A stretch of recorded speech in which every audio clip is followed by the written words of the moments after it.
Welcome back folks, my name's Shane. In today's video, I've got a bit of a two-in-one for you. So this will be an autofocus test primarily for the Panasonic GH7 using human tracking, and we're going to test a whole bunch of different primes and zooms. Now, if you own a G9 Mark II, the results for this particular test will be the same. Now, I did a similar video to this with the G9 Mark II a few months back, or maybe 5 months ago or so now, but I didn't update the firmware on most of the lenses. Now I've done that. So there's a few new additions to the firmware since making my last video, and the autofocus performance is actually better than before. Secondly, if you're new to Micro Four Thirds and you want to see the difference between each focal length, I'm going to stagger this video in terms of focal length. So 9, 10, 12, and so forth. So you can get a good sense of how that varies. And you'll also see similar focal lengths like the 25 f1.4 versus the 25 f1.7. So you can see if there's a huge difference when it comes to background blur, subject separation, contrast, and all that kind of stuff. So I hope this video is helpful. All of the lenses I don't own that are in this video go back to Panasonic.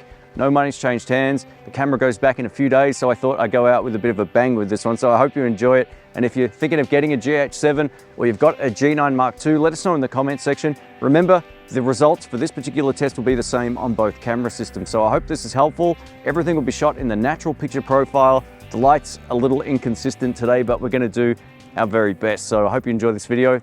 Let's get into it. Let's kick things off with the Panasonic Leica 9mm f1.7. So as I'm walking towards the camera, has no problems there whatsoever. This is a very responsive lens when it comes to autofocus. So if I step into frame, it almost locks on instantaneously. You can see how quick it picked up the camera in the foreground. And as I drop it back, it finds my face without any problems. While it's super fast, it's not the most cinematic focus pull I've ever seen, not by a long shot. So turn the speed down if you want it to look a little bit nicer. Here we have the 10 to 25mm Panasonic Leica lens at 10mm. We'll also test it at 25 coming up, but this is a really great lens. I've just updated the firmware the day of shooting this video, or the day prior, and it's doing a really great job with the GH7. So no surprise, a new lens with the new autofocus system works beautifully. I have no problems with this whatsoever. This is such a great lens, and if your budget can extend to get one, it's definitely worth it long term. It'll save you buying a whole bunch of different primes. Up next is the Panasonic Leica 12mm f1.4 prime lens. This has always been known to have autofocusing issues, and even on the GH7 you can see it ramping focus. Take note of the house in the background. As I move toward or away from the camera, you see it kind of pulse in and out twice. This isn't ideal. Now the firmware on this lens is quite old, so hopefully it gets updated at some point and it increases the autofocus performance. But overall, this is again one of those lenses that doesn't perform that great with the new phase detection autofocus. Sure, it's going to be better than the old cameras, but it's definitely not as smooth as other options. Here we have the legendary 12 to 35mm f2.8 at 12mm. This is version 2 with the latest firmware. This is nice and snappy. The focus pulls seem pretty smooth, although again, extremely fast. I would probably end up turning the speed down on the camera, probably -2 or 3 for a much smoother focus pull. But again, if you're holding something up to the camera, this 12 to 35 version 2 does a really great job.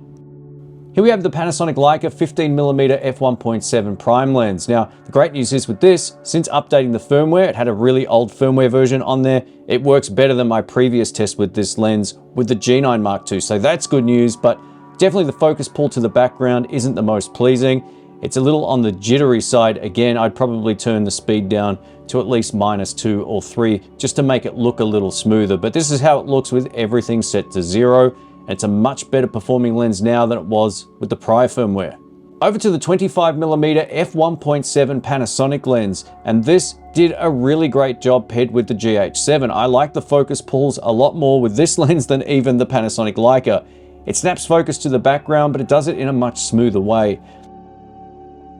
While this lens does exhibit some focus breathing, one of the cool things about it is it pulls focus nice and smooth, and it also does it extremely well. So I would have no problems recommending this lens on the GH7. If you're looking for a great budget lens, this would be the top pick, at least from my experience. Over to the Panasonic Leica 25mm f1.4. So if you're wondering how this compares to the prior lens, let's take a look. So on this first test, it felt a little sluggish, but after that, it was fine. It just pulled focus beautifully, nice and smooth. Whether it's pulling focus from the background to the foreground or vice versa, this does a really great job. And I love the look of this lens, and having less focus breathing is a really good thing. So if you're a video shooter, I'd probably recommend this over the 25mm f1.7, but if price is a consideration, there's less in it than I actually thought there was. Back to the 10 to 25mm f1.7 zoom lens at 25mm, and much like at 10mm, the autofocus performance on this is great.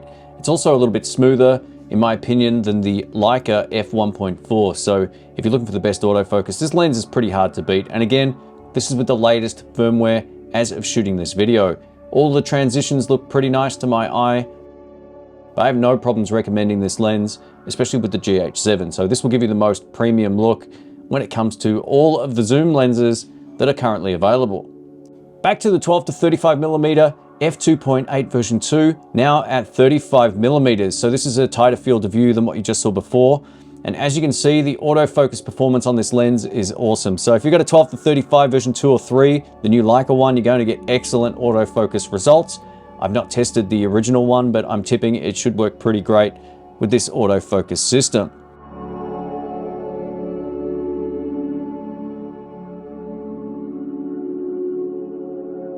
The 12 to 35mm f2.8 version 2 or the new version 3 is definitely a great choice for a GH7. It will no doubt be part of a kit at the time of release because this lens has been a favorite of video shooters for a long time. And yes, the autofocus works beautifully. And now we're over to one of the portrait lenses. This is the Panasonic 42.5mm f1.7 prime.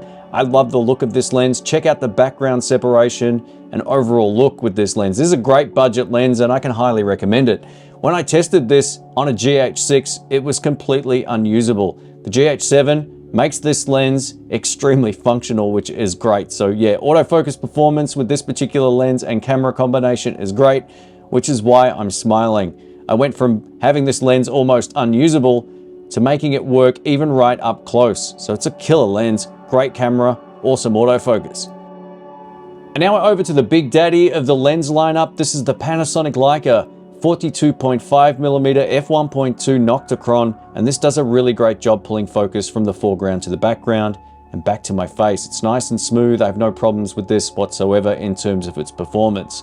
Now, if you can notice anything that I'm not seeing on screen, let us know in the comment section, but overall, with everything just set to stock autofocus settings with human detection, this is doing a beautiful job. And again, this is f1.2. You get crazy amount of subject separation and background blur and a really premium look.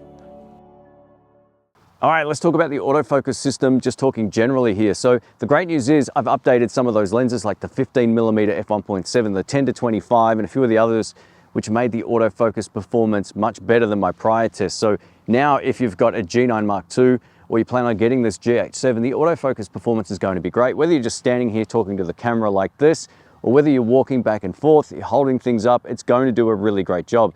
Now, no autofocus system is perfect, but this is by far the best autofocus system for Micro Four Thirds ever. This and the G9 Mark II are on a whole different level. While the G9 Mark II doesn't have all the same tracking modes as the GH7, it's got enough to keep most people happy. And I think unless you're doing like planes and trains and all that kind of stuff, you might prefer the GH7, but you're gonna get great results out of both of these cameras. And it's great that these lenses worked well with this particular camera. I think it's pretty safe to assume now that most G lenses will work well when it comes to autofocus performance on the GH7, with the exception of lenses like the 20mm f1.7, which has horrible autofocus motors. I used to own a phase detection camera, the OMD EM1 Mark II from Olympus, and that couldn't pull focus with that lens. So don't expect miracles with that one, but it's great that all of these other lenses work really well with the GH7. So if you've had a lot of these lenses for years, you now get the benefit of great autofocus, whether you get the GH7 or the G9 Mark II. This is awesome, and it really makes me excited to use the system a lot more, especially out in the field, because, you know, back in the DFD days, it was pretty hit and miss if it would work or not. You sort of had to work within some limitations. Now you can just set up human tracking and forget about it, which is awesome. So you can get great image quality out of this camera. Will I end up buying a GH7?